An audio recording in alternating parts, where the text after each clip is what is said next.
Hi! இன்னைக்கு 1/2 KG chocolate sponge தான் எப்படி பண்ணுறதுன்னு பார்க்க போகிறோம். இந்த சாக்லேட் ஸ்பாஞ்ச் நம்ம கற்றுக்கிட்டோம் அப்படின்னா, இதை வச்சு நம்ம வந்து black forest, choco truffle, chocolate கேக்குன்னு எல்லாத்துக்குமே பேஸ் இதுதான். வாங்க எப்படி பண்ணலான்னு பார்க்கலாம். ஃபஸ்ட்டு ட்ரை இன்க்ரீடியன்ட்லாம் எடுத்துக்கலாம். ஒரு பவுலில் மைதா, கொக்கோ பவுடர், பேக்கிங் சோடா எல்லாத்தையுமே சலிச்சு எடுத்து வச்சுக்கலாம். இது எல்லாத்துக்குமே கிராம் மெஷர்மெண்ட்டோட டிஸ்கிரிப்ஷனில் கொடுத்துருக்கேன், செக் பண்ணி பாருங்கள். ஒரு பவுலில் ரூம் டெம்பரேச்சரில் இருக்க 2 முட்டை ஆட் பண்ணிக்கணும். முட்டை வந்து ரூம் டெம்பரேச்சரில் மட்டும் தான் இருக்கணும். ஃப்ரிட்ஜ்லேருந்து எடுத்து யூஸ் பண்ணுறீங்கன்னா ஒரு 2 hours முன்னாடியே ஃப்ரிட்ஜ்லேருந்து எடுத்து வெளியே வச்சு யூஸ் பண்ணுங்கள். வெனிலா எசன்ஸ் ஆட் பண்ணிவிட்டு ஒரு 30 seconds பீட் பண்ணி எடுத்துக்கணும். இந்த மாதிரி பபிள்ஸ் வந்த பிறகு நம்ம வந்து சுகர் ஆட் பண்ணிக்கணும். சுகர் மொத்தமாக ஆட் பண்ணாமல் ஒரு 2 to 3 பேட்சஸாக கொஞ்சம் கொஞ்சமாக ஆட் பண்ணி பீட் பண்ணி எடுத்துக்கணும். எல்லோ கலரில் இருக்கிறது லைட் கலராக வர வரைக்கும் நம்ம வந்து பீட் பண்ணி எடுத்துக்கணும். ஸ்லோ ஸ்பீட்லேருந்து ஹை ஸ்பீட் வரைக்கும் கொஞ்சம் கொஞ்சமாக ஸ்பீட் இன்க்ரீஸ் பண்ணி பீட் பண்ணி எடுத்துக்கணும்.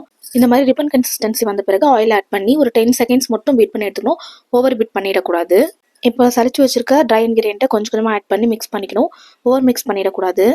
ஒயர் விஸ்க் யூஸ் பண்ணி நான் மிக்ஸ் பண்ணி எடுத்துக்கிட்டேன். ஒயர் விஸ்க் யூஸ் பண்ணி மிக்ஸ் பண்ணும்போது நம்மளுக்கு ரொம்பவே ஈஸியாக இருக்கும் மிக்ஸ் பண்ணுறதுக்கு.